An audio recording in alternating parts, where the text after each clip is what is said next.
En este vídeo vamos a hablar del aparato respiratorio. Hablaremos de sus partes, que son las vías respiratorias y los pulmones. Se hablará también de la respiración externa y de la salud del aparato respiratorio.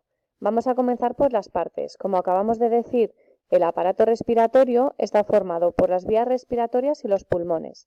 Comenzaremos por las vías respiratorias. Las vías respiratorias son un conjunto de conductos que permiten la entrada y salida del aire desde el exterior hacia los pulmones y desde los pulmones hacia el exterior. Estas vías respiratorias están constituidas por las fosas nasales, la faringe, laringe, tráquea, bronquios y bronquiolos. Vamos a hablar un poquito de cada una de estas partes y empezamos por las fosas nasales. Las fosas nasales son dos cavidades que comunican con el exterior por los orificios nasales. Es el punto de entrada del aire hacia los pulmones y estas fosas nasales están tapizadas de una mucosa que está formada por la pituitaria roja, que es una zona muy vascularizada con una gran cantidad de capilares, y en ella se secreta el mucus. El aire en esta zona se calienta debido a la gran cantidad de capilares a temperatura corporal que hay. En esta zona el aire también se humedece y se limpia de partículas gracias al mucus y a los pelos nasales. También encontramos la pituitaria amarilla, que está situada en la parte posterior de las fosas nasales y en ella se detectan los olores. Debajo de las fosas nasales encontraríamos la faringe. La faringe es un tubo musculoso común del aparato digestivo y el respiratorio. Conecta la boca, fosas nasales, tráquea y esófago. También está comunicada con el oído a través de la trompa de Eustaquio, cuya función es equilibrar la presión entre el oído y la boca. Y también en las paredes de la faringe se encuentran las amígdalas, que son unas glándulas que producen glóbulos blancos que nos defienden frente a las infecciones. Debajo de la faringe se encuentra la laringe. La laringe es un conducto formado de cartílago que empieza en la faringe y termina en la tráquea. Su entrada está regulada por la epiglotis, que es una membrana que separa el tubo respiratorio del digestivo cuando se produce la deglución, evitando que pase comida hacia los pulmones. En ella encontramos las dos cuerdas vocales que tenemos, que son unas estructuras que al vibrar producen la voz. Debajo encontraríamos la tráquea. La tráquea es un tubo de unos 13 centímetros constituido por 20 anillos cartilaginosos semicirculares en forma de C. La parte abierta de esta C se orienta hacia detrás, donde se encuentra el esófago. En su interior, sus células forman mucus que atrapa impurezas del aire. Además, esas células también poseen cilios que vibran moviendo el mucus con las impurezas hacia el exterior para ser expulsados. Si los cilios y el mucus no son suficientes para limpiar las vías respiratorias, la tos y los estornudos contribuyen también a expulsarlas. A continuación encontraríamos los bronquios. La tráquea se divide en dos bronquios, uno que va hacia cada pulmón, y su estructura es parecida a la de la tráquea, o sea, está formada por anillos cartilaginosos. Por último, los bronquios se ramifican formando los bronquiolos. El bronquio izquierdo se divide en dos bronquiolos y el bronquio derecho se divide en tres. Los bronquiolos, a su vez, se ramifican en conductos más pequeños hasta terminar en unos sacos, denominados estos sacos alveolares.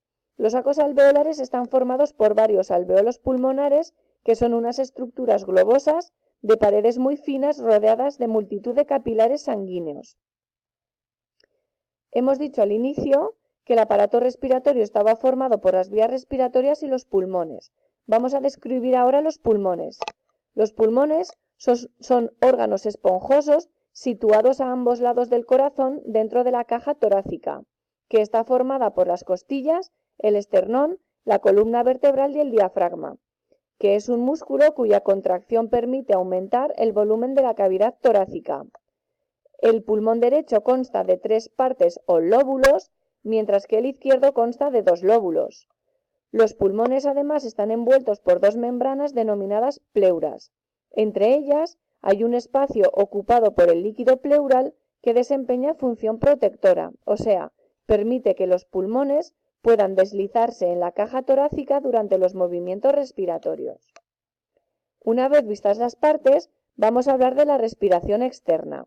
La respiración externa es el proceso mediante el cual se introduce oxígeno en el organismo, este llega a todas las células por medio de la sangre y se recoge el dióxido de carbono que se expulsa al aire.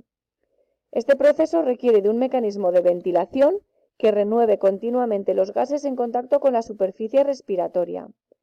El intercambio de gases se realiza en los alveolos pulmonares, ya que las paredes de los alveolos son muy finas y están rodeadas por una red de capilares sanguíneos.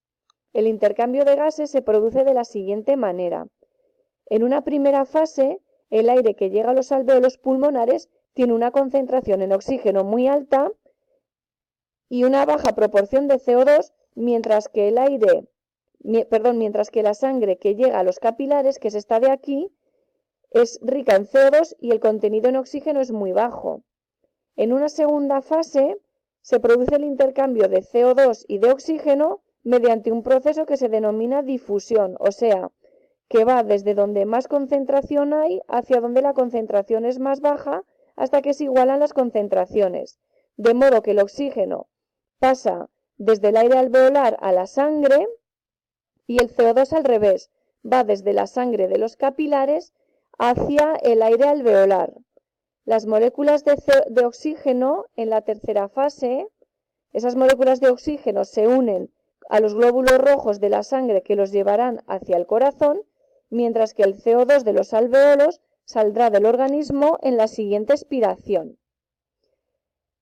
Vamos a hablar también del proceso de ventilación pulmonar. Este proceso es la renovación del aire por su entrada y salida en los pulmones. Consta de dos fases, la inspiración y la expiración, y ambas, tanto inspiración como expiración, presentan control involuntario y voluntario.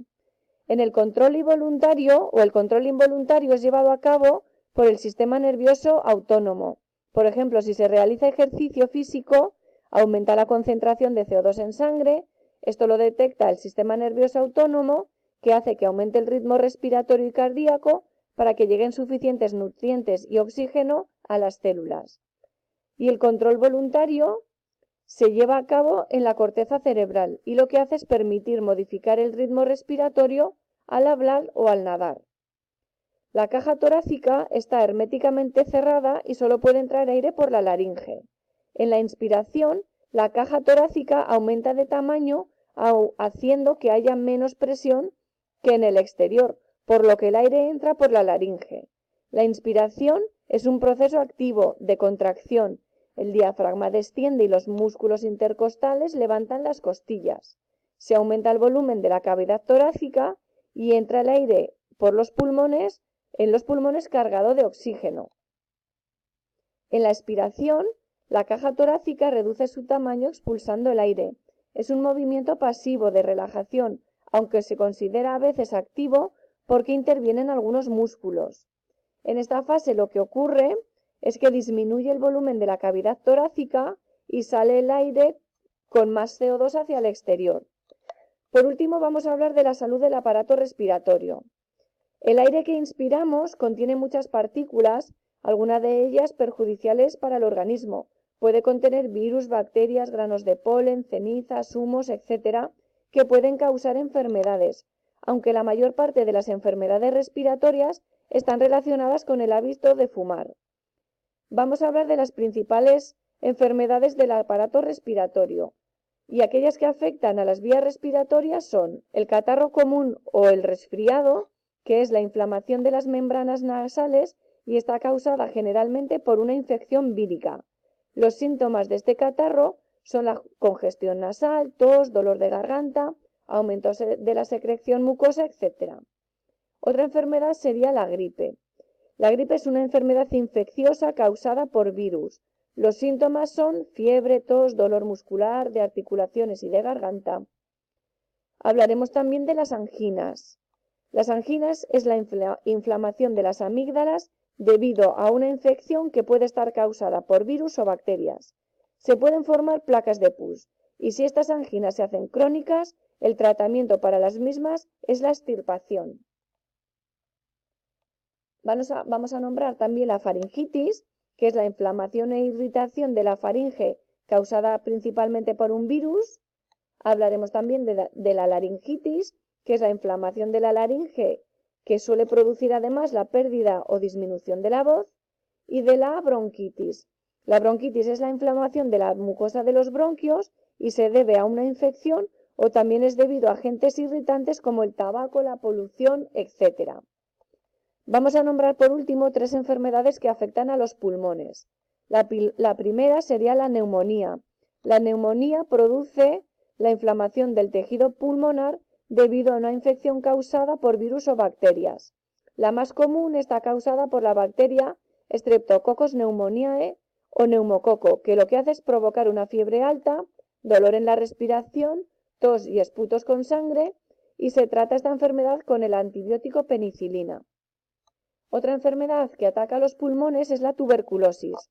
Esta consiste en una infección bacteriana que provoca esputos sanguinolientos, graves lesiones en los pulmones, dolor torácico y que puede afectar también al aparato digestivo y al sistema nervioso.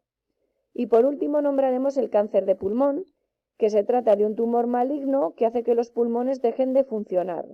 Una de las causas más comunes de este tumor es el consumo de tabaco, ya sea de forma activa como pasiva. Lo último que vamos a nombrar son los hábitos saludables. Uno de ellos sería respirar por la nariz para que la mucosa nasal limpie, humedezca y caliente el aire. No fumar y evitar lugares donde se fume también sería lo idóneo, así como evitar bebidas frías que irriten la faringe, al toser hacerlo sobre la manga para evitar contagiar a otras personas y ventilar los espacios para renovar el aire. Por último, a modo de resumen, decir que además de los nutrientes obtenidos en el aparato digestivo, las células también necesitan oxígeno para poder realizar la respiración celular. Los nutrientes con el oxígeno se transforman en otras sustancias más simples y se libera energía, además de otras sustancias de desecho como el CO2 que tienen que ser eliminadas. La respiración, por lo tanto, es el proceso por el que el organismo obtiene del aire el oxígeno necesario para vivir y expulsa el dióxido de carbono procedente del metabolismo celular, realizando, por tanto, el intercambio de gases entre el aire y la sangre.